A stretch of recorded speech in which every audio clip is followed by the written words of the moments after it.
গল্পটি একটি ছোট্ট মেয়ের। জন্মের পর থেকে যে মেয়েটিকে তার মা চার দেয়ালের মধ্যে আটকে রেখেছিল, কোনো স্কুলে পড়তে দেয়নি, কারো সাথে মিশতেও দেয়নি, এমনকি মেয়েটির কোনো নাম পর্যন্ত দেয়া হয়নি। হয়তো বাইরের পৃথিবী থেকে মেয়েটিকে আড়াল করতে চাইছিল তার মা। তবে একসময় মেয়েটি পালিয়ে আসে সেই বাড়ি থেকে। তারপরে সে বুঝতে পারে তার মধ্যে লুকিয়ে আছে অলৌকিক সব ক্ষমতা, যে ক্ষমতা ধ্বংস করে দিতে পারে যে কোনো কিছু, লণ্ডভণ্ড করে দিতে পারে সবকিছু। তবে মেয়েটি যখন বাইরের পৃথিবীতে বেরিয়ে আসে, তখন তার খোঁজে দূরের এক অজানা দ্বীপ থেকে বের হয়ে আসে একটি অশুভ আত্মা, আর তার সাথে চারিদিকে ছড়িয়ে পড়ে ভয়ঙ্কর সব অভিশাপ। ঘটতে থাকে একের পর এক দুর্বিষহ সব ঘটনা। ধীরে ধীরে সবাই বুঝতে পারে যাকে এতদিন সবাই ভুলে গিয়েছিল, হয়তো সে আবারও ফিরে এসেছে। সো হ্যালো ভিউয়ার্স, বলছিলাম 2019 সালে মুক্তিপ্রাপ্ত জাপানিজ মুভি সাদাকোর কথা। বলা হয়ে থাকে সাদাকো জাপানিজ হরর মুভিগুলোর সবচেয়ে আইকনিক চরিত্রগুলোর মধ্যে একটি, যাকে নিয়ে নির্মাণ করা হয়েছে অসংখ্য মুভি। তবে তার জনপ্রিয়তা এখনো এতটুকুও কমেনি। তো এই ভিডিওতে মুভিটির সম্পূর্ণ ব্রেকডাউনের পাশাপাশি তুলে ধরা হয়েছে সাদাকোর পুরো ইতিহাস। সবাইকে হরর গ্লিমস চ্যানেলে আরও একবার স্বাগতম। সো আর দেরি না করে চলুন শুরু করা যাক আজকের ভিডিও।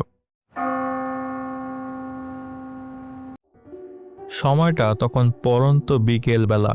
সূর্যের আলো তখন তার শেষ মুহূর্তের উপস্থিতি জানান দিয়ে ধীরে ধীরে বিদায় নেয়ার প্রস্তুতি নিচ্ছিল। তখনই আমরা দেখতে পাই একটা অ্যাপার্টমেন্ট বিল্ডিং এর অন্য সব জায়গা সাজানো গোছানো থাকলেও একটা ফ্ল্যাট ছিল তার ব্যতিক্রম। ফ্ল্যাটটির বাইরে বিভিন্ন ময়লা আবর্জনা পড়েছিল, দেয়ালে স্প্রে দিয়ে কি সব যেন লেখা ছিল, আর তার সাথে দরজার গায়ে লাগানো ছিল বিভিন্ন বিকৃত সব ছবি আর পোস্টার। ফ্ল্যাটটার ভেতরে প্রবেশ করতেই আমরা একটা রুমের দরজা দেখতে পাই, তবে সেটা বাইরে থেকে তালা দেয়া ছিল। মনে হচ্ছিল তালাবদ্ধ ওই রুমের ভেতরে কাউকে হয়তো আটকে রাখা হয়েছে। রুমটির ভেতরে একটা ছোট্ট মেয়েকে চুপচাপ বসে থাকতে দেখা যায়। মেয়েটি যখন উদাস দৃষ্টিতে তাকিয়েছিল, তখনই সে ফ্ল্যাটে কারো প্রবেশ করার শব্দ শুনতে পায়। একজন মহিলা তখন পেট্রোলের বোতল হাতে সেই রুমে প্রবেশ করে। তারপর উন্মাদের মতো সেই পেট্রোল রুমের চারপাশে ছিটাতে শুরু করে। পেট্রোলের গন্ধে মেয়েটি এক নাগাড়ে কাশতে থাকে। সে বুঝতে পারছিল না ঠিক কি হচ্ছে। মহিলাকে তখন দরজার ফাঁক দিয়ে মেয়েটির দিকে তাকায়, তারপর ফিস ফিস শব্দে বলে, আমি জানি তোমার খুব কষ্ট হচ্ছে, কিন্তু আমার কিছুই করার নেই। তোমার মতো মেয়ের বেঁচে থাকার কোনো অধিকার নেই। আর একটু সময়, তারপরেই পৃথিবীর মানুষ তোমার হাত থেকে মুক্তি পাবে। পারলে মা হিসেবে আমাকে ক্ষমা করে দিও। এই কথা বলেই মহিলাটি একটি দেয়াশলাই বের করে আগুন ধরানোর প্রস্তুতি নেয়। মেয়েটি বুঝতে পারছিল যে ঠিক কি হতে যাচ্ছে, তাই সে সর্বশক্তি দিয়ে দরজাটি খোলার চেষ্টা করছিল। ঠিক সেই সময় আমরা একটা আইল্যান্ড দেখতে পাই, যেখানে একজন বৃদ্ধা মহিলা ঈশ্বরের কাছে প্রার্থনা করছিলেন। হঠাৎই তিনি দূরে কিছু একটা শব্দ শুনতে পান। সাথে সাথে প্রার্থনা থামিয়ে তিনি একটা গুহার কাছে গিয়ে দাঁড়ান। সেই গুহার মুখটা বেশ কিছু পাথর দিয়ে ঢাকা ছিল, কিন্তু আচমকাই সেই গুহার মুখ থেকে পাথরগুলো নিজে নিজে সরতে থাকে। মনে হতে থাকে ভয়ঙ্কর কিছু একটা হয়তো সেই গুহা থেকে বের হতে চাইছে। তারপর একসময় গুহার এক পাশ থেকে পাথর সরে গিয়ে একটা ফাঁকা অংশ তৈরি হয়। বৃদ্ধা মহিলাটি সেই ফাঁক দিয়ে গুহার ভেতরে তাকিয়ে বলেন, সাদাকো। তারপর আমরা আবারও ফিরে যাই সেই ফ্ল্যাটের ভেতরে। মেয়েটির মা যখন দেয়াশলাইয়ে আগুন ধরাতে যাচ্ছিলেন, তখন হঠাৎই তিনি পেছনে কারো উপস্থিতি অনুভব করেন। তিনি পিছনে ফিরতেই যাবেন, এমন সময় সেই দরজার তালা নিজে নিজে ভেঙে যায় আর মেয়েটি রুম থেকে বের হয়ে আসে। তিনি আতঙ্ক ভরা কণ্ঠে মেয়েকে বলেন, তুই কি করেছিস? তুই কেন ওকে ডেকে এনেছিস? তবে তার কথা শেষ হওয়ার আগেই রুমের বাতিটি বিস্ফোরিত হয়ে চারপাশে আগুন ধরে যায়, আর ছোট্ট মেয়েটি ধীর পায়ে হাঁটতে হাঁটতে রুমের কোনায় দাঁড়িয়ে থাকা সেই অশরীরী অবয়বটির কাছে যায়। তারপর এক দৃষ্টিতে দুজন দুজনের দিকে তাকিয়ে থাকে। পরের দৃশ্যে আমরা পরিচিত হই মুভির প্রধান চরিত্র মায়ুর সাথে। মায়ু একটি হাসপাতালে ক্লিনিক্যাল সাইকোলজিস্ট হিসেবে কাজ করে। একটু পরে মায়ু যখন তার চেম্বারে প্রবেশ করে, তখন সে অন্য একটি মহিলাকে সেখানে দেখতে পায়। ভদ্রমহিলার নাম মিস কুরাহাশি। তিনি মূলত মায়ুরই একজন পেশেন্ট। বেশ কিছুদিন ধরেই মিস কুরাহাসি মানসিক সমস্যায় ভুগছিলেন, তবে ডক্টর মায়ুর কাছে চিকিৎসা নেওয়ার পর তিনি এখন অনেকটাই সুস্থ হয়ে উঠেছেন। তাই আজকে তিনি চেম্বারে এসে ডক্টর মায়ুকে সবকিছুর জন্য ধন্যবাদ জানান। তিনি বলেন, আপনাকে কি বলে ধন্যবাদ দেব তার ভাষা আমার কাছে নেই। শুরুতে অল্পবয়স্ক ডাক্তার বলে আমি আপনাকে তেমন সিরিয়াসলি নেইনি, কিন্তু আপনি যেভাবে পুরোটার সময় আমার চিকিৎসা করলেন আমি তাতে খুবই কৃতজ্ঞ। মায়ুও ভদ্রমহিলার কাছ থেকে এত সব প্রশংসা শুনে খুবই খুশি হয়। তবে মিস কুরাহাসি এরপরও থামে না। সে ডক্টর মায়ুকে অনুরোধ করে আগামীকাল একটা রেস্টুরেন্টে তার সাথে লাঞ্চ করতে। সে তার তরফ থেকে ডক্টর মায়ুকে একটা ট্রিট দিতে চায়। মায়ু তার এই প্রস্তাবে হ্যাঁ বা না কিছুই বলে না। আসলে ডাক্তার হিসেবে পেশেন্টের সাথে প্রফেশনাল সম্পর্কের বাইরে অন্য কোনো সম্পর্ক রাখাটা উচিত নয়, আর বিশেষ করে সেই পেশেন্ট যদি হয় মানসিক রোগী তাহলে তো একেবারেই নয়। তবে মিস কুরাহাসি ডক্টর মায়ুর কথা পুরোপুরি না শুনেই খুশি মনে চেম্বার ছেড়ে চলে যায়। কিছুক্ষণ পর মায়ু তার সিনিয়র ডক্টর ফুজির সাথে সেই পেশেন্টের ব্যাপারে কথা বলতে থাকে। সবকিছু শুনে ডাক্তার ফুজি তাকে জানায়, সবই ঠিক আছে, কিন্তু সাবধানে থেকো। এই ধরনের রোগীদের কাছ থেকে যতটা পারো দূরত্ব বজায় রেখে চলবে, কারণ কখনো কখনো এরা প্রচণ্ড মাত্রায় অবসেসিভ আচরণ করতে থাকে। একটু পরে মায়ু যখন হাসপাতালের পিডিয়াট্রিক ওয়ার্ডের পাশ দিয়ে যাচ্ছিল, তখন সেখানে সে দেখে বাচ্চাগুলো কিছু একটা দেখছে আর বেশ চেঁচামেচি করছে। মায়ু তাদেরকে থামিয়ে বলে, কি ব্যাপার, তোমরা এইভাবে চেঁচামেচি করছো কেন? তখন একটা বাচ্চা ডিভাইসটা মায়ুর দিকে এগিয়ে দিয়ে বলে, দেখুন কি মজার ভিডিও। মায়ু সেটা হাতে নিয়ে ভিডিওটা দেখতে থাকে। ভিডিওতে একটা ছেলেকে দেখা যায় যে বাচ্চাদের জন্য বিভিন্ন রকমের ফানি ভিডিও বানাচ্ছিল। তবে মায়ু ছেলেটাকে দেখে খুবই অবাক হয়, কারণ ফানি ভিডিও করা এই ছেলেটা তার আপন ভাই কাজুমা। খুবই অল্প বয়সে বাবা মা মারা যাওয়ার পর তারা অনাথ আশ্রমেই বড় হয়েছে, তাই ভাই কাজুমার প্রতি মায়ু সবসময় একটু বেশি কেয়ারফুল থাকে। কিন্তু কাজুমা তাকে না জানিয়ে এই সব করে বেড়াচ্ছে দেখে মায়ু মনে মনে খুবই আপসেট হয়।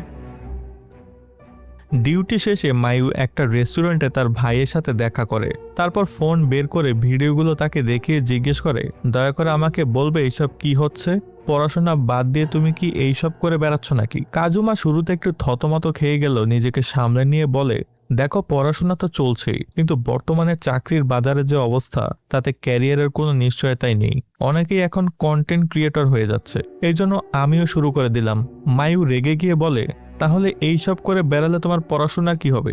কাজুমা তাকে আশ্বস্ত করে বলে, আরে চিন্তা করো না, আমি একটা এজেন্সির জন্য এইসব ভিডিও বানাই, ওদের সাথে লেগে থাকতে পারলে ক্যারিয়ার নিয়ে আর কোনো চিন্তাই নেই। মায়ু আর কিছু বলতে গিয়েও থেমে গেল, কারণ ব্যাপারটা নিয়ে কাজুমার এত আগ্রহ দেখে সে আর তাকে বারণ করতে পারল না। পরের দৃশ্যে আমরা সেই মেয়েটিকে আবারও দেখতে পাই। ওই দুর্ঘটনার পর থেকে ততদিনে প্রায় 1 মাস হয়ে গেছে। ফ্ল্যাটে আগুন লেগে তার মা মারা গেলেও সে বেঁচেই ছিল। তারপর থেকে সে এভাবে ছন্নছাড়া অবস্থায় রাস্তায় রাস্তায় ঘুরে বেড়াচ্ছে। এদিকে এত ছোট্ট একটা মেয়েকে এভাবে রাস্তায় রাস্তায় একা হাঁটতে দেখে একজন ভদ্রমহিলা তার কাছে যায়। তার 2 কাঁধে হাত রেখে বলে, তুমি ঠিক আছো তো?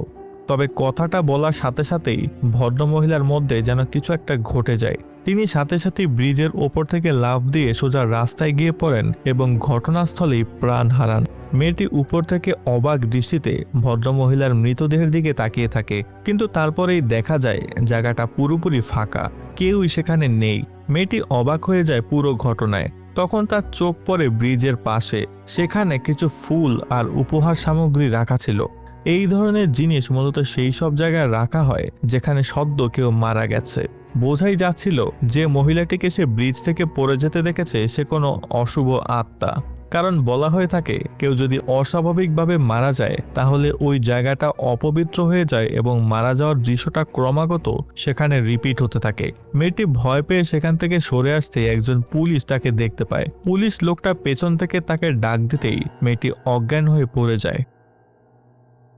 পরের দৃশ্যে মেয়েটিকে একটি হাসপাতালের বেডে শুয়ে থাকা অবস্থায় দেখা যায়।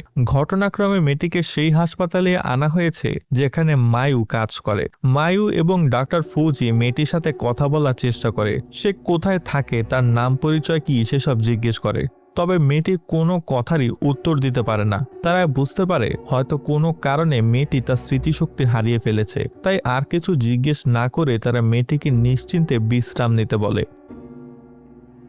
কিছুক্ষণ পর দুজন পুলিশ অফিসার তাদের সাথে দেখা করতে আসে, কারণ ছোট্ট মেয়েটির ব্যাপারে খোঁজ নিয়ে বেশ কিছু ব্যাপার তারা জানতে পেরেছে।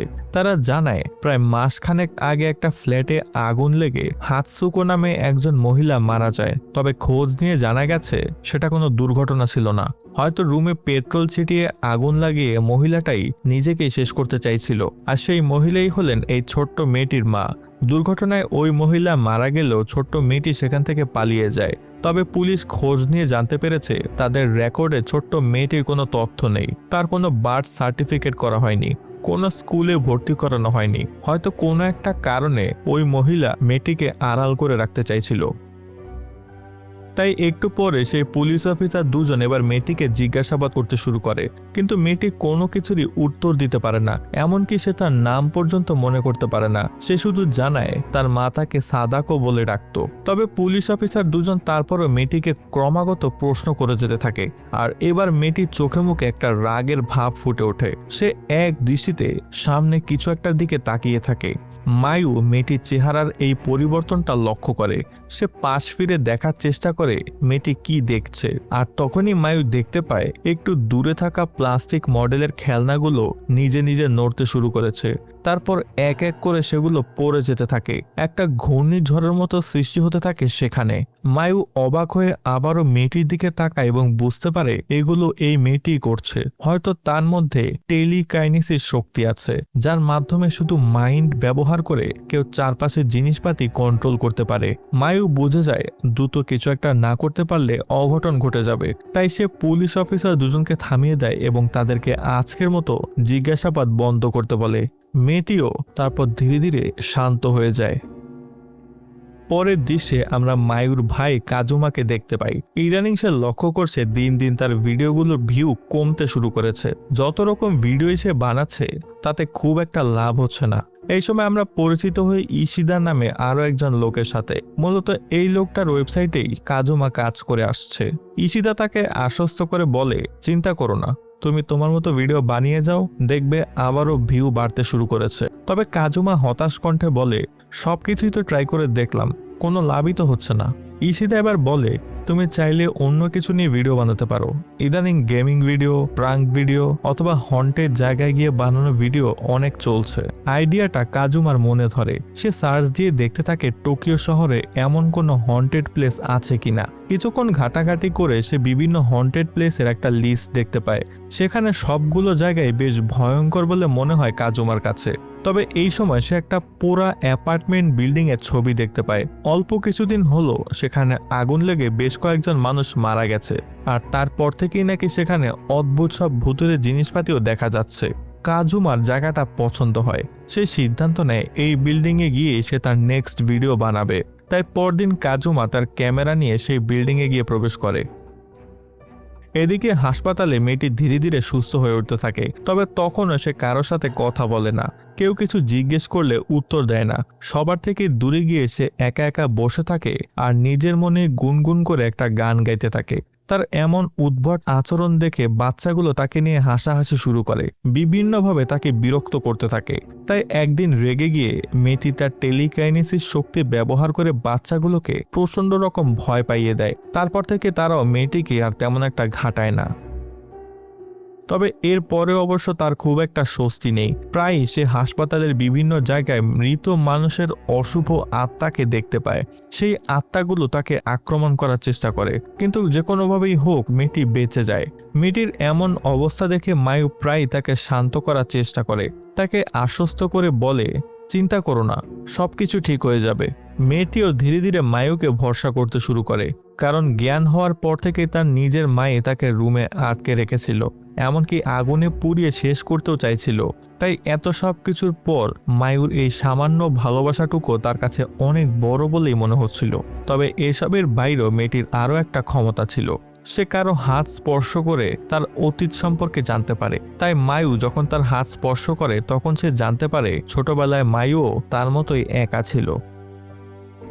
পরদিন মায়ু যখন হাসপাতালে ছিল তখন ইশিদা নামে সেই লোকটা তাকে কল করে। তারপর লোকটা নিজের পরিচয় দিয়ে জানায় দ্রুতই যেন সে তার সাথে দেখা করে। মায়ু তৎক্ষণাৎ লোকটার সাথে একটা রেস্টুরেন্টে দেখা করে।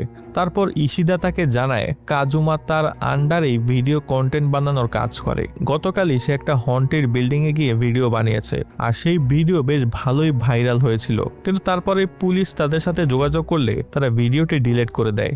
ইশিদা জানায় ওই বিল্ডিং থেকে ফিরে আসার পরপরই কাজুমার আচরণ একেবারেই পাল্টে যায়। সে এমন আরও ভিডিও বানানোর কথা বলে, তবে আমি তাকে অনেক বোঝানোর চেষ্টা করেছি, কিন্তু লাভ হয়নি। আর তারপর থেকে কাজুমার আর কোনো খবরই আমি পাচ্ছি না।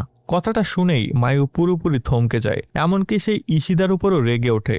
বলে, আপনি যদি ওকে থামানোর চেষ্টা করতেন তাহলে হয়তো আজকে এইসব হতোই না। আমার ভাই কাজুমা অন্যদের থেকে একেবারেই আলাদা। সে যদি কোনো একটা কিছু নিয়ে একবার সিরিয়াস হয়ে যায় তাহলে তাকে আর থামানো যায় না। আপনার এইসব ভিডিও বানানোর নেশায় ও তার পড়াশোনা পর্যন্ত বন্ধ করে দিয়েছে। মায়ুর কথা শুনে এবার ইশিদাও কিছুটা গিল্টি ফিল করতে থাকে। ছেলেটা যে ভিডিও বানানো নিয়ে এতটা সিরিয়াস সেটা সে নিজেও বুঝতে পারেনি। তাহলে হয়তো সেদিন হন্টেড ভিডিও বানানোর আইডিয়াটা তাকে সে দিত না। এদিকে বাসায় ফিরে মায়ু ল্যাপটপ খুলে বসে। তারপর কাজুমার সেই ভিডিওটা খুঁজে বের করে। ভিডিওটা যদিও পুলিশের চাপে ওয়েবসাইট থেকে ডিলিট করে দেওয়া হয়েছিল, কিন্তু তারপরও ততক্ষণে সেটা ভাইরাল হয়ে গেছে, তাই সেটা খুঁজে পেতে তার কোনো সমস্যা হয়নি। ভিডিওটা প্লে করতে কাজুমাকে দেখা যায় সে ওই বিল্ডিং এর সামনে দাঁড়িয়ে বিল্ডিং এর ইতিহাস বলছিল, যেখানে সে জানায় এই বিল্ডিং এর 9 নম্বর ফ্লোরে হাতসুকো নামের একজন ভদ্রমহিলা থাকতেন। তবে তিনি কোনো সাধারণ মহিলা ছিলেন না, তার ছিল বিভিন্ন রকম অলৌকিক ক্ষমতা। তাই বিল্ডিং এর অন্যান্য মানুষরা হাতসুকোকে ডাইনি বলেই মনে করত। বিভিন্ন আজে বাজে কথাবার্তা তার বাসার দেয়ালে লিখে রাখত। আবার কখনো কখনো মৃত পশু পাখি তার বাসার দরজার কাছে ফেলে রাখত। তবে কিছুদিন আগে এই বিল্ডিং এ আগুন লেগে হাতসুকো মারা যায়, কিন্তু আশেপাশের মানুষের ধারণা এই দুর্ঘটনার পেছনেও হয়তো অলৌকিক কোনো শক্তির হাত আছে। এরপর কাজুমাসি পুরা ফ্ল্যাটের ভেতরে ঢোকে এবং চারপাশে সবকিছু ঘুরিয়ে ঘুরিয়ে দেখাতে থাকে। তারপর একসময় সুস্থ অবস্থাতেই কাজুমা সেই বিল্ডিং থেকে বের হয়ে আসে। ভিডিওটা প্রথম দেখায় মায়ুর তেমন অদ্ভুত কিছুই চোখে পড়েনি, তবে একটা ব্যাপার সে বুঝতে পারে, হাতসুকো নামের মহিলাটির যে একটা মেয়ে ছিল এবং সেই মেয়েকে যে তিনি বাড়ির ভেতরে আটকে রাখতেন সেটা কেউই জানতো না। তবে এবার হঠাৎ মায়ু সেই ভিডিওটা একটা গ্লিচ দেখতে পায়। মাত্র অল্প কয়েক সেকেন্ডের জন্য সেখানে কিছু একটা ছবি ভেসে উঠেছে। মায়ু সেই অংশটা স্লো মোশনে নিয়ে দেখার ট্রাই করে, আর তখনই সে দেখে সেটা একটা ব্ল্যাক অ্যান্ড হোয়াইট ছবি, যেখানে কিছু কঙ্কাল ও হাড়গোড় দেখা যাচ্ছে, তবে সেগুলো আছে পানির নিচে। মায়ু বুঝতে পারে হয়তো এই ব্যাপারটাই কাজুমারও চোখে পড়েছিল, আর তাই সে ওই কঙ্কালগুলো কোথায় রাখা আছে সেটা খুঁজতে বের হয়ে গেছে। পরদিন মায়ু পুলিশ স্টেশনে গিয়ে তার ভাইয়ের নামে একটা মিসিং রিপোর্ট ফাইল করে। মায়ু পুলিশকে জানায় তার ভাই কাজুমা সেই বিল্ডিং এ ভিডিও করে বের হওয়ার পর থেকেই অদ্ভুত আচরণ করতে শুরু করে, আর তারপরে সে পুরোপুরি নিখোঁজ হয়ে গেছে। কিন্তু কাজুমা আজ পর্যন্ত তাকে না জানিয়ে কোথাও যায়নি, হয়তো তার কোনো বিপদ হয়েছে। রিপোর্ট ফাইল করার পাশাপাশি মায়ু তার চেনা জানা সব মানুষের কাছে কল দিয়ে জিজ্ঞেস করে যে তাদের কারো সাথে কাজুমা যোগাযোগ হয়েছে কিনা, কিন্তু প্রায় সবাই জানায় কাজুমা তাদের কারো সাথেই যোগাযোগ করেনি। হতাশ অবস্থায় মায়ু কাজুমার সেই ভিডিওটা আবারও দেখতে থাকে, তবে এবার সে ভিডিওতে একটা সাদা পোশাকের মহিলার অবয়ব দেখতে পায়, আর সেই সাথে মায়ু বুঝতে পারে তার ভাই হয়তো মারাত্মক কোনো বিপদে পড়েছে। এদিকে অনেক রাত পর্যন্ত চেম্বারে কাজ করে মায়ু একসময় বের হয়ে আসে এবং বাসায় ফেরার সিদ্ধান্ত নেয়। চেম্বার থেকে বের হয়ে সে যখন লিফটের জন্য অপেক্ষা করছিল তখন হঠাৎই তার মনে হয় কেউ একজন তার পেছন দিয়ে হেঁটে গেছে। কৌতূহলী হয়ে সে শব্দটা ফলো করতে করতে এগিয়ে যায়, আর তখনই সে দেখতে পায় তার সেই পেশেন্ট অর্থাৎ মিস কুরাহাসি চাবি দিয়ে তার চেম্বারে প্রবেশ করার চেষ্টা করছে, আর তার হাতে রয়েছে একতোড়া তাজা ফুল। মায়ু এগিয়ে গিয়ে তার কাছে যায় এবং জিজ্ঞেস করে, আপনি কি করছেন এখানে? মিস কুরাহাসি শুরুতে হকচকিয়ে গেল, সাথে সাথে নিজেকে সামলে নেয়। তারপর স্বাভাবিক কণ্ঠে বলে, আমি এখানে একটা জিনিস ভুলে গিয়েছিলাম, সেটা নিতে এসেছি। তার হাতে থাকা ফুলগুলো দেখে মায়ুর এবার একটা ব্যাপার মনে পড়ে যায়। বেশ কয়েকদিন ধরেই সে লক্ষ্য করছে কেউ একজন প্রতিদিন তার চেম্বারের ফুলগুলো বদলে দিয়ে যাচ্ছে। সে এতদিন ভেবে আসছিল হয়তো হাসপাতালের কোনো আয়াই কাজটি করছে, কিন্তু এখন সে বুঝতে পারছে এটা ছিল আসলে মিস কুরাহাসিরই কাজ। মায়ু তাকে জিজ্ঞেস করে, আপনি কি প্রতিদিন আমার চেম্বারের ফুল বদলে দিয়ে যান? মিস কুরাহাসি এবার খুশি হয়ে বলে, যাক, অবশেষে আপনি তাহলে নোটিস করেছেন ব্যাপারটা। আমি খেয়াল করেছি আপনার চেম্বারের পুরনো ফুলগুলো কেউ চেঞ্জ করে না, তাই আমি প্রতিদিন সেখানে নতুন নতুন ফুল লাগিয়ে দিই। তবে এই সময় কথা বলার ফাঁকে হঠাৎই তার হাত থেকে একটা সিজার নিচে পড়ে যায়। মায়ু খুবই ভয় পেয়ে যায় সেটা দেখে। মিস কুরাহাসি তখন তাকে আশ্বস্ত করে বলে, আরে ভয় পাচ্ছেন কেন, এটা তো একটা ফুল কাটা সিজার। তবে যখনই তিনি লক্ষ্য করেন যে মায়ু ভয়ে ভয়ে তাকে দেখছে, তখনই তিনি হঠাৎই রেগে যান। তারপর উল্টো মায়ুর উপরে চিৎকার করতে শুরু করেন, বলতে থাকেন, আমি আপনাকে কতটা পছন্দ করি, অথচ আপনি বারবার আমাকে ইগনোর করে যাচ্ছেন, কখনো আমার খোঁজ খবর নিচ্ছেন না, আমার ফোন রিসিভ করছেন না। আমি আপনাকে রেস্টুরেন্টে লাঞ্চের জন্য ডেকেছিলাম, কিন্তু আপনি আসেননি। কেন আমার সাথে এমন করছেন আপনি? মায়ু বুঝতে পারে এই মহিলা পুরোপুরি উন্মাদ অবস্থায় আছে, এখনো সে সুস্থ হয়নি। উল্টো সে এখন মায়ুর প্রতি অবসেসড হয়ে গেছে। কি করবে সে কিছুই বুঝতে পারছিল না। অন্যদিকে মিস কুরাহাসি তখন রেগে গিয়ে মায়ুর উপর চিৎকার শুরু করে দেয় এবং ধাক্কা মেরে তাকে মাটিতে ফেলে দেয়। তারপর সিজারটি মায়ুর দিকে এমনভাবে তাক করে ধরে যেন এক্ষুনি সেটা দিয়ে সে তাকে আঘাত করবে। আর ঠিক তখনই একটা অদৃশ্য শক্তি এসে মিস কুরাহাসিকে আটকে ফেলে এবং তার হাত থেকে সিজারটি ছুঁড়ে ফেলে দেয়। মিস কুরাহাসি হতভম্ব অবস্থায় সেদিকে তাকাতে কিছু একটা দেখে ভয়ে একেবারে মাটিতে বসে পড়ে। মায়ু অবাক হয়ে পেছনে ফিরতেই দেখে সেই মেয়েটি তার পেছনে দাঁড়িয়ে আছে। তারপর আচমকায় মেয়েটি অজ্ঞান হয়ে যায়। মায়ু সাথে সাথে দৌড়ে গিয়ে তাকে ধরে ফেলে। তবে এদিকে তখন হাসপাতালের টিভি স্ক্রিনটি নিজে নিজে অন হয়ে যায় আর সেখানে একটা দৃশ্য ভেসে ওঠে, একটা ঘন জঙ্গল যার মাঝখানে আছে একটা কুয়া। আর সে কুয়া থেকে বের হয়ে আসে লম্বা চুল, সাদা পোশাকের একটা অশরীরী আত্মা।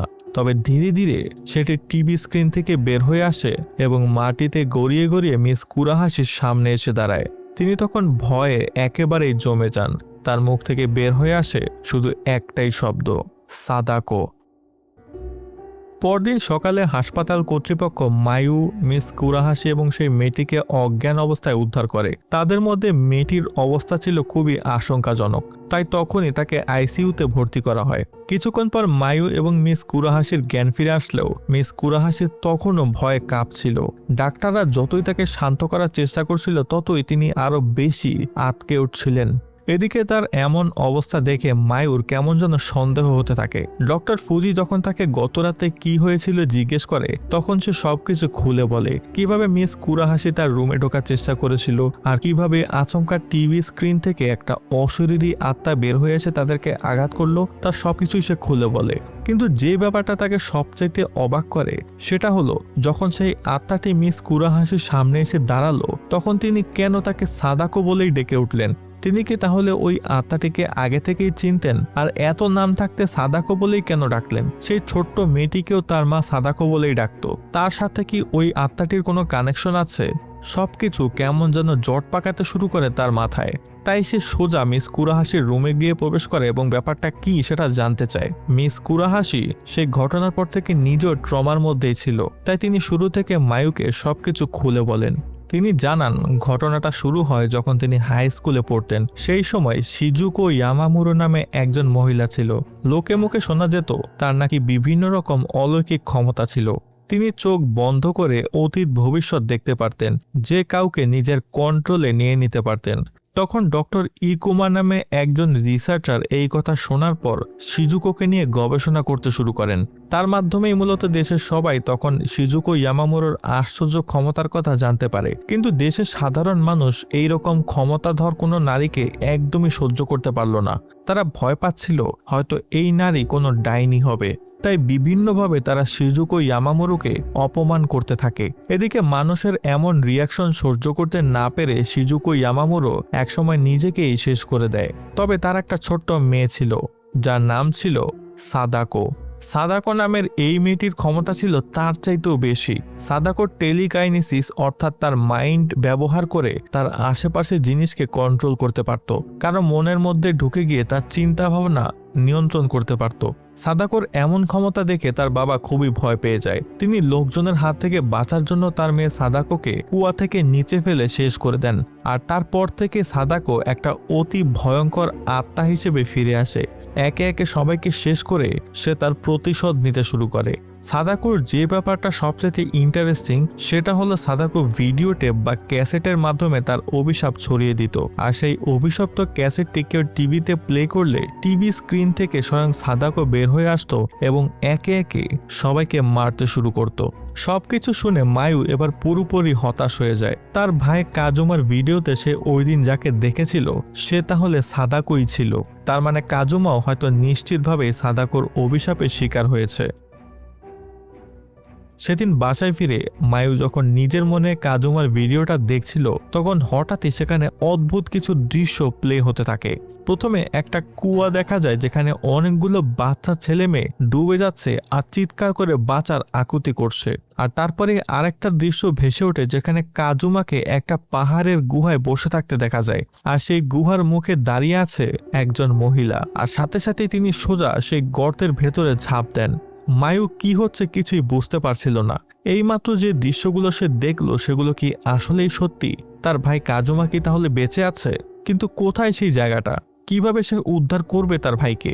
মায়ু যখন এইসব নিয়ে ভাবছিল তখন ইশিদা নামের সেই লোকটা তাকে ফোন করে। ফোনের অপর পাশ থেকে এবার ইশিদাও জানায় সেও কিছুক্ষণ আগে সেই একই দৃশ্য দেখেছে। তার মানে হয়তো কোথাও না কোথাও কাজুমা এখনো বেঁচে আছে। পরদিন মায়ু ইশিদার সাথে দেখা করলে ইশিদা জানায়, আমি ছবিগুলো ইন্টারনেটে সার্চ করে একটা লোকেশন পেয়েছি। জায়গাটার নাম ওশিমা আইল্যান্ড। প্রাচীনকালে ওই আইল্যান্ডে অনেক সাধুরা তন্ত্র সাধনা করতে যেত, তবে সেখানকার আবহাওয়া কঠিন হয় তারা বেশি দিন ওই আইল্যান্ডে বাঁচত না। সেই সব সাধুদের অতৃপ্ত আত্মারা সেখানে ঘুরে বেড়াতো। ওশিমা আইল্যান্ড নামটা মায়ুর খুবই পরিচিত বলে মনে হতে থাকে। সে তার ব্যাগ থেকে একটা পুরনো নিউজ পেপার বের করে যেখানে সেই শিজুকো ইয়ামামুরো মহিলাটির ব্যাপারে লেখা ছিল, আর তার জন্মস্থান ছিল এই ওশিমা আইল্যান্ডে। এবার ধীরে ধীরে ব্যাপারটা পরিষ্কার হতে থাকে তাদের কাছে। সব রহস্যই ঘুরে ফিরে সেই ওশিমা আইল্যান্ডের দিকে নির্দেশ করছে। হয়তো সেখানে গেলেই কাজুমাকে খুঁজে পাওয়া যাবে। তাই ভাইকে বাঁচাতে মায়ু তখনই সেই আইল্যান্ডে যাওয়ার জন্য রওনা দেয়। তবে ইশিদা তাকে একা ছাড়ে না। সেও মায়ুর সাথে সেই আইল্যান্ডে যাওয়ার সিদ্ধান্ত নেয়। যত যাই হোক, কাজুমার এই পরিস্থিতির জন্য সেও কিছুটা হলেও দায়ী। সেদিনই তারা বেশ খানিকটা পথ অতিক্রম করে সেই ওশিমা আইল্যান্ডে গিয়ে পৌঁছায়। তবে জায়গাটা ইলেকট্রিক ফেন্স দিয়ে ঘেরা ছিল। বাইরে কারো সেখানে প্রবেশ করাটা কোনোভাবেই সম্ভব ছিল না। এই সময় তাদেরকে দেখতে পেয়ে সেখানে থাকা একজন সিকিউরিটি গার্ড জিজ্ঞেস করে তারা এখানে কি করছে। মায়ু জানায়, আমার ভাই ভুল করে এই গুহার ভেতরে ঢুকে পড়েছে, তাকে খুঁজতে এসেছি। তার কথা শুনে সেই সিকিউরিটি গার্ড কিছুক্ষণ পর আরো কিছু লোকজন সেখানে ডেকে আনে এবং একটা সার্চ অপারেশন শুরু করে। তবে বেশ কিছুক্ষণ হয়ে গেল কাজুমার কোনো সন্ধানই তারা পায় না। এই সময় হঠাৎই তাদের পেছনে একজন বৃদ্ধা মহিলা এসে দাঁড়ায়। তাদেরকে দেখেই বৃদ্ধা মহিলাটি বলে, তোমরাও কি এখানে কিছু ফেলে রাখার জন্য এসেছো? মায়ু অবাক হয়ে বলে, মানেটা কি বলছেন আপনি? বৃদ্ধা এবার একটা হাসি দিয়ে বলে, তোমরা দেখছি কিছুই জানো না। এই আইল্যান্ডে অনেক মানুষ আসে, তবে তারা এখানে ঘুরতে আসে না, তারা আসে অন্য কাজে। যেসব বাবা মা তাদের সন্তানকে আর পালন করতে চায় না, তারা এই পাথরের কুয়ায় তাদের সন্তানকে ফেলে দেয়। তারপর ঝামেলা থেকে মুক্তি পেয়ে হাসি খুশি মনে তারা বাড়িতে চলে যায়। কিন্তু সেই অবোধ শিশুগুলোর চিৎকার বৃথা যায় না। সাদাকো তাদেরকে দেখে রাখে। মৃত শিশুগুলোর অভিশাপ গ্রহণ করে সাদাকো আরও শক্তিশালী হয়। মায়ু অবাক হয়ে বলে, আপনি সাদাকোকে চেনেন? সে কি এখানেই থাকে? বৃদ্ধা তার কথার উত্তর না দিয়ে বলে, আজকে পূর্ণিমার রাত, সাগর জোয়ারে ফুলে ফেপে উঠবে। যদি বাঁচতে চাও তাহলে এখনই এখান থেকে ফিরে যাও। এই কথা বলেই বৃদ্ধা সেখান থেকে চলে যায়। মায়ুর হঠাৎ মনে পড়ে সেই ভিডিওতে কাজুমা যখন গর্তে বসেছিল তখন উপরের আকাশে পূর্ণ চাঁদ দেখা গিয়েছিল। তার মানে আজকেই হয়তো সেই রাত। যদি কাজুমাকে বাঁচাতে হয় তাহলে সেটা আজ রাতের মধ্যেই করতে হবে। তাই সার্চ অপারেশন শেষে সবাই চলে যাওয়ার পর মায়ু এবং ইশিদা সেই রাতে আবারও সেই আইল্যান্ডে লুকিয়ে লুকিয়ে ফিরে আসে। তারপর দুজন টর্চ হাতে চারপাশটা খুঁজে দেখতে শুরু করে। একটু পরে তারা একটা গুহার সামনে এসে দাঁড়ায়। গুহার মুখটা পুরোপুরি পাথর দিয়ে ঢাকা ছিল। মায়ু বুঝতে পারে এর ভেতরে হয়তো কাজুমা আটকা পড়ে আছে। সে গুহার ফাঁক দিয়ে তার ভাইকে ডাক দিতে গেলে একটা অশরীরী হাত এসে তাকে টেনে গুহার ভেতরে নিয়ে যায়, আর ইশিদা তখন গুহার বাইরেই থেকে যায়। এদিকে জ্ঞান ফিরতেই মায়ু নিজেকে গুহার ভেতরে আবিষ্কার করে। একটু ধাতস্থ হতেই সে উঠে পড়ে এবং গুহার ভেতরটা ঘুরে ঘুরে দেখতে থাকে। এই সময় সে ছোট্ট একটা জলাশয় দেখতে পায়। তার উপরে তাকাতেই সে একটা ফাঁকা মুখ দেখতে পায়। বুঝতে পারে এটাই সেই জলাশয় যেখান থেকে ছোট্ট শিশুদেরকে ফেলে দেওয়া হয়। আর তখনই সে একটা পাথরের ফাঁকে কাজুমাকে দেখতে পায়। কাজুমা তখনও বেঁচে ছিল, কিন্তু সে এতটাই আতঙ্কে ছিল যে সে তার বোনকেও ঠিকমতো চিনতে পারছিল না। শুধু আর্তনাদের মতো স্বর করে তাকে পিছনে কিছু একটা দেখতে ইশারা করছিল। সেদিকে ফিরতেই মায়ু একটা অদ্ভুত দৃশ্য দেখতে পায়। সে দেখে শিজুকো ইয়ামামুরা নামে সেই অলৌকিক ক্ষমতাধর মহিলাটিকে। তার কোলে একটা ছোট্ট বাচ্চা। তিনি দুঃখ ভরা চোখে বাচ্চাটির দিকে তাকিয়ে বলেন, সাদাকো, আমাকে ক্ষমা করে দিও। তারপর বাচ্চাটিকে সেখানে ফেলে রেখে তিনি চলে যান। আর সেই সাথে সবকিছু আবারও অদৃশ্য হয়ে যায়। মায়ু দৃশ্যটা দেখে খুবই অবাক হয়, কারণ সে শুনেছিল সাদাকোকে ছোট থাকতেই তার বাবা মেরে ফেলেছিল। কিন্তু আসলে সেটা সত্যি নয়। সাদাকো এই গর্তের মধ্যেই বেঁচে ছিল, আর এখানকার মৃত শিশুদের অভিশাপের মাধ্যমে সে এতটা শক্তিশালী হয়েছে। আর ঠিক সে কারণে হয়তো সাদাকোকে পূর্ণবয়স্ক নারীর চেহারাতেই সবসময় দেখা যায়, কোনো শিশুর চেহারাতে নয়। মায়ু এবার সেই জলাশয়ের দিকে তাকায় এবং সেখানে সেই ছোট্ট মেয়েটিকে দেখতে পায়। মেয়েটি জলাশয়ের মাঝখানে দাঁড়িয়েছিল এবং চারপাশ থেকে মৃত শিশুদের আত্মারা তাকে টেনে পানিতে ডুবিয়ে ফেলার চেষ্টা করছিল। তবে মেয়েটি একবারও নিজেকে বাঁচানোর কোনো চেষ্টা করছিল না। সে হাসি মুখে সেখানে দাঁড়িয়েছিল। কিন্তু মেয়েটি যখন একেবারেই তলিয়ে যাচ্ছিল, তখন মায়ু দৌড়ে জলাশয়টির কাছে যায় এবং তাকে জড়িয়ে ধরে। তারপর চিৎকার করে বলে, প্লিজ তুমি ওদের সাথে যেও না, থেমে যাও। তোমার বাবা মা হয়তো তোমাকে ত্যাগ করেছে, কিন্তু আমি তো আছি, আমি তোমাকে দেখব, তুমি ফিরে আসো। মায়ুর কথায় ঠিক কাজ হলো কিনা বোঝা গেল না, তবে ঠিক সেই মুহূর্তে হাসপাতালে মেয়েটিকে দেখা যায়। দীর্ঘদিন আইসিইউতে থাকার পর অবশেষে তার জ্ঞান ফিরে এসেছে। বোঝাই যাচ্ছিল মায়ুর কারণে সে আবারও বেঁচে ফিরে এসেছে। অন্যদিকে ইশিদা তখন সে গুহার ভেতরে প্রবেশ করে এবং মায়ুকে দেখতে পায়। তারপর শব্দ শুনে পাশে তাকাতে কাজুমাকেও পাথরের আড়ালে বসে থাকতে দেখে। তবে এই সময় হঠাৎই আকাশের চাঁদ রক্তিম আভা ধারণ করে এবং সেখানে উপস্থিত হয় স্বয়ং সাদাকো। তারপর সাদাকো সোজা মায়ুকে আক্রমণ করে বসে। কাজুমা তখন দৌড়ে মায়ুর কাছে যায় এবং সাদাকোর হাত থেকে তাকে উদ্ধার করার চেষ্টা করে। তবে সাদাকো তখন মায়ুকে রেখে উল্টো কাজুমাকে টেনে হিঁচড়ে জলাশয়ের দিকে নিয়ে যেতে থাকে। মায়ু এবং ইশিদা তাকে বাঁচানোর চেষ্টা করলেও কাজুমা তাদেরকে সরে যেতে বলে, কারণ সে বুঝতে পারছিল সাদাকো কখনো তার অভিশাপ অপূর্ণ রাখে না, কাউকে না কাউকে সে মারবেই। তবে মায়ু কিছুতেই তার হাত ছাড়তে রাজি হয় না, কিন্তু সাদাকোর শক্তির কাছে একসময় সে পরাজিত হয়। কাজুমা পুরোপুরি তলিয়ে যায় রহস্যময় সেই জলাশয়ের অতল গহ্বরে। মুভির শেষ দৃশ্যে মায়ুকে হাসপাতালে দেখা যায়। কাজুমার মতো সেও প্রচন্ড রকম আতঙ্কিত হয়েছিল এবং খুবই ভয় পাচ্ছিল, যেন এক্ষুনি কিছু একটা হতে যাচ্ছে। আর তখনই চারপাশে একটা শীষের মতো শব্দ শুরু হয় এবং রুমের ভেতরে কারো অবয়ব দেখা যেতে থাকে। তারপর পর্দা সরিয়ে সেটা যখন মায়ুর সামনে এসে উপস্থিত হয়, তখন আর বুঝতে বাকি থাকে না এটা হলো সাদাকো। কাজুমাকে মারার পর এখন মায়ুই হতে যাচ্ছে তার শেষ শিকার। সেই ছোট্ট মেয়েটিকে সাদাকোর হাত থেকে কেড়ে নেওয়ার কারণেই শেষমেশ মায়ুকেও এই পরিণতির শিকার হতে হচ্ছে। আর তার সাথে মুভির কাহিনীটাও এখানেই শেষ হয়। সো ভিউয়ার্স, এটাই ছিল সাদাকো মুভিটির সম্পূর্ণ ব্রেকডাউন। মূলত সাদাকো জাপানিজ হরর মুভির খুবই আইকনিক একটা চরিত্র, যাকে নিয়ে অনেকগুলো মুভি তৈরি করা হয়েছে আর বিভিন্ন মুভিতে তাকে বিভিন্নভাবে উপস্থাপন করা হয়েছে। তবে 2019 সালে মুক্তিপ্রাপ্ত এই মুভিতে সাদাকোর ব্যাক স্টোরিটা পরিষ্কারভাবে তুলে ধরা হয়েছে। এই কারণে এত সব মুভির মধ্যে এই মুভিটাকে এক্সপ্লেন করার সিদ্ধান্ত নিয়েছিলাম। আশা করি ভিডিওটা আপনাদের ভালো লেগেছে। ভালো লাগলে ভিডিওটিকে অবশ্যই লাইক এবং পরবর্তী ভিডিওর আপডেট পেতে চাইলে চ্যানেলটিকেও সাবস্ক্রাইব করার আমন্ত্রণ থাকলো। আজকের মতো এখানেই বিদায় নিচ্ছি।